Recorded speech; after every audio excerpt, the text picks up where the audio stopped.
Gracia, misericordia y paz sean con ustedes de Dios nuestro Padre y del Señor Jesucristo. Amén. Tengo una pregunta. ¿Te consideras una persona espiritual? O sea, pues aquí están en la iglesia, entonces a lo mejor algo, ¿verdad? O otra pregunta. ¿Te consideras una persona religiosa? A lo mejor están pensando, bueno, son la misma cosa, ¿no? Espiritual, religioso, pues casi lo mismo. Pero para muchos de nuestro mundo hoy en día, no.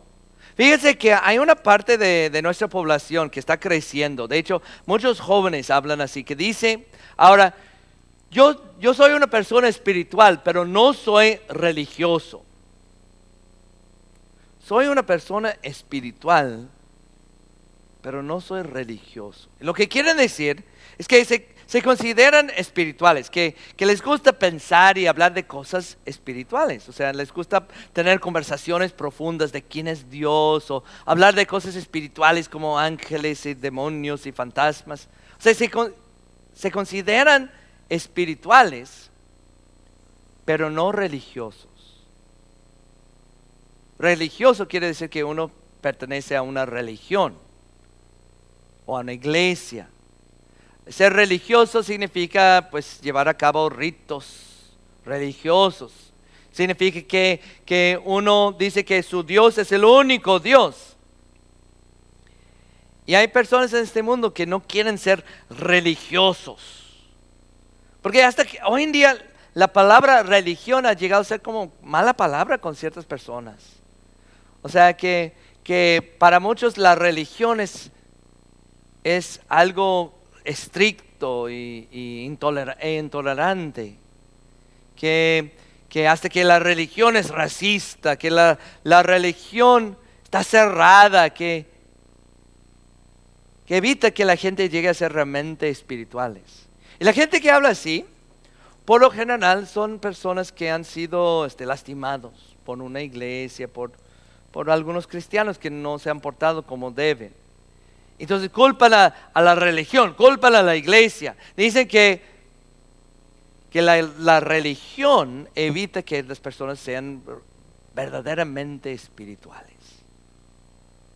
Y hoy vamos a hablar de ese tema, de ser espiritual. Y vamos a ver el encuentro de Jesús con la mujer samaritana en el pozo de Jacob. Y al hacerlo vamos a hablar sobre lo que realmente significa ser personas espirituales. En el Evangelio de hoy encontramos a Jesús en el mero principio de su ministerio aquí en la tierra. Él ya había pasado un tiempo en el sur de Israel, en la parte que se llama Judea, donde está Jerusalén. Pero los fariseos y los líderes de los judíos ya se estaban poniendo celosos de él.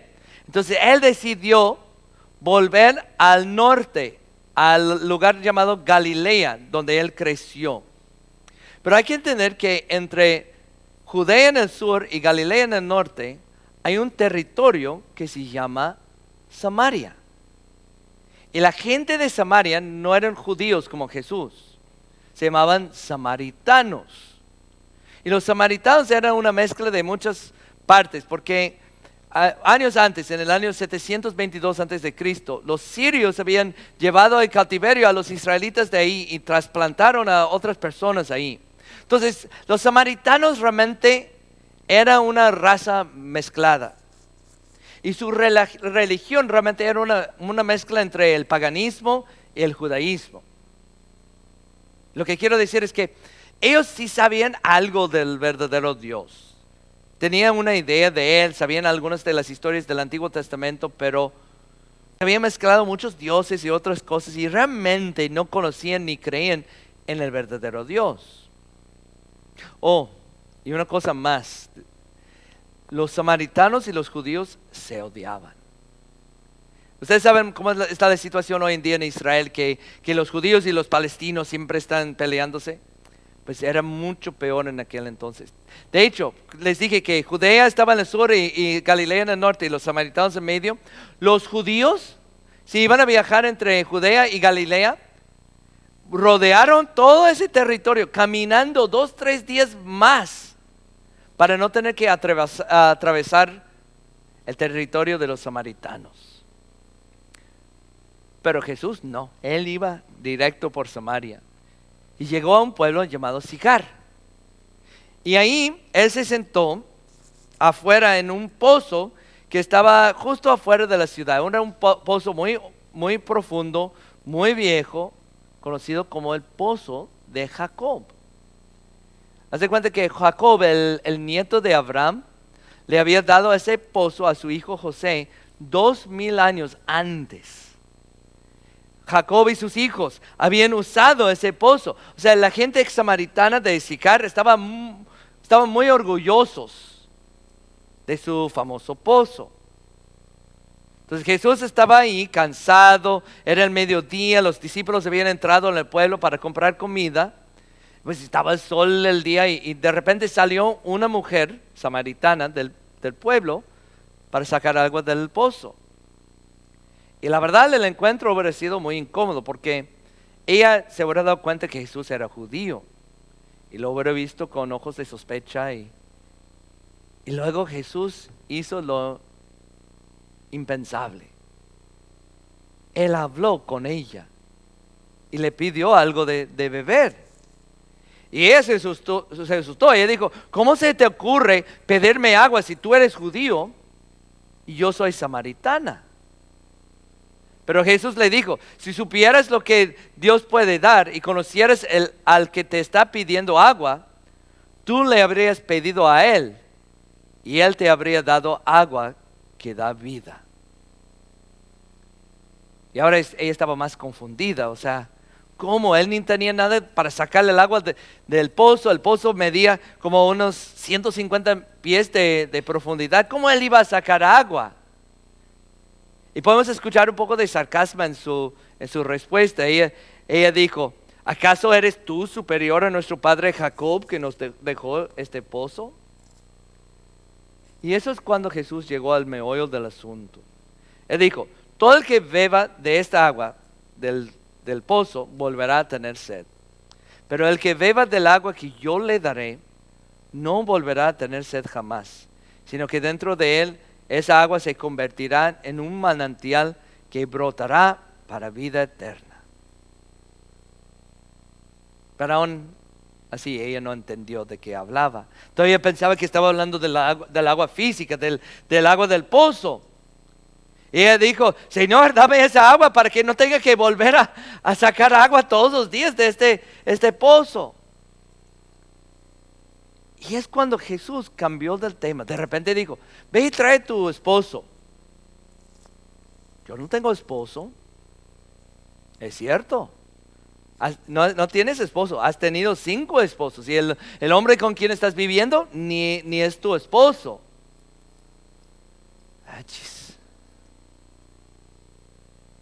¿Quién es él? ¿Cómo sabe él eso? Ha de ser un profeta. Y es cuando ella decidió hacerle una pregunta. Y yo entiendo eso porque yo vivo eso. Cuando la gente es interesante, como soy pastor, cuando la gente se entera que soy pastor, a veces me dice: tú eres pastor. Siempre he tenido la duda de la Biblia o algo, siempre me hacen una pregunta sabiendo que soy pastor. Pensaba que era un profeta, entonces dijo: pues tengo una pregunta. Y que él señaló, había un monte que se llamaba Monte Gerizim, que estaba ahí. Y ella dijo: nuestros antepasados adoraron en este monte, pero ustedes los judíos dicen que el lugar donde debemos adorar está en Jerusalén. Entonces, ¿cuál es correcto?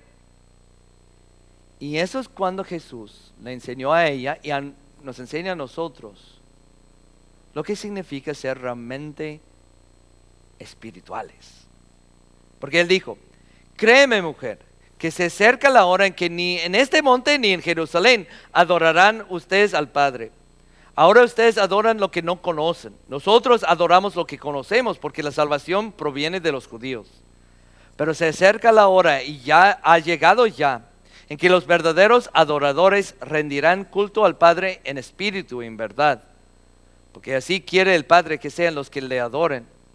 Dios es espíritu, y quienes lo adoran deben hacerlo en espíritu y en verdad. Ya ves, dicen algunos de nuestro mundo, no importa en dónde adoras a Dios. Y sí es cierto. La adoración no depende del edificio o del lugar en donde lo haces.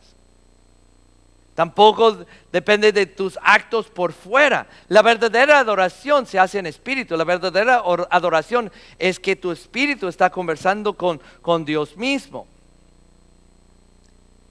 Pero eso no quiere decir que no importe dónde adoramos. O sea, la gente dice, ya ves, no importa, puedes asistir a cualquier iglesia, cualquier religión, todos son iguales, ¿verdad? Siempre que seas una persona espiritual, siempre que tienes algo, una conexión con lo divino, algo espiritual, estás bien. Pero Jesús aquí está diciendo completamente lo contrario. Le está diciendo, ustedes los samaritanos, lamentablemente, no conocen al verdadero Dios y lo que Él ha hecho por ustedes. Los verdaderos adoradores son los que adoran al único y verdadero Dios en espíritu y en verdad. En otras palabras, si tú piensas que el simplemente pensar en Dios a veces o tener pensamientos espirituales o platicar los viernes en la noche con sus amigos cuando están tomando sobre temas profundos de Dios, que te hace una persona realmente espiritual, no es cierto. Una persona verdaderamente espiritual es alguien que conoce y cree en la verdad. Una persona que ha probado el agua viva que ofreció Jesús a la mujer samaritana. O sea, solamente por medio de la fe en Jesús puede ser una persona realmente espiritual. O sea, la verdadera espiritualidad viene de creer y adorar al único y verdadero Dios. Solo viene por medio del agua viva, de la palabra de Dios. O otra forma de pensar. Existen muchos espíritus en nuestro mundo, la verdad. Pero no todos los espíritus son buenos. O sea, decir, yo soy espiritual, no necesariamente es algo bueno. Los demonios y el diablo son espíritus, ¿no? Los brujos y los curanderos se consideran personas espirituales. Los satanistas se consideran personas espirituales. Los budistas, los musulmanes, los mormones se creen espirituales. Pero no están siguiendo al Espíritu de verdad, al Espíritu de Dios. Están siguiendo una mentira. O sea, ser simplemente espirituales o ser una persona religiosa no es suficiente. Lo que cuenta es la fe. Es conocer y creer en tu espíritu, en tu corazón, en el único y verdadero Dios, el cual nos amó tanto que dio su vida por nosotros. Eso es lo que nos salva. Lo que nos salva es beber del agua viva de su palabra y sus sacramentos. Fíjense que en nuestro mundo hoy en día, no sé si han escuchado, pero para muchas personas la verdad es relativa. ¿Me explico? O sea, la gente dice, por ejemplo, que tu verdad es diferente que mi verdad. O sea, cada uno tiene su propia verdad, ¿verdad? Sus propias opiniones. Como que si la verdad cambiara de persona a persona. Pero la verdad no es relativa. O sea, existe la verdad y existe mentiras. Pero decir eso en nuestro mundo hoy en día se considera intolerante, la verdad. Decir que unos caminos no llevan al cielo. Que no todas las religiones son buenas. El ser simplemente una persona espiritual sin fe en Jesús, sin conocer el verdadero Dios, no te sirve de nada. Es amor ayudar a otras personas a ver a Jesús. Es amor ayudarles a conocer y creer en el único y verdadero Dios. el cual los amó tanto que vivió y murió por ellos. Es amor, llevar a otras personas, traer a otras personas al pozo, donde pueden encontrar la vida, el agua que da vida eterna. Porque ellos lo necesitan, nosotros lo necesitamos. Porque al final de cuentas, ser simplemente una persona espiritual no es suficiente. Amén. Y ahora la paz de Dios, que sobrepasa todo entendimiento, guardará sus corazones y sus mentes en Cristo Jesús. Amén.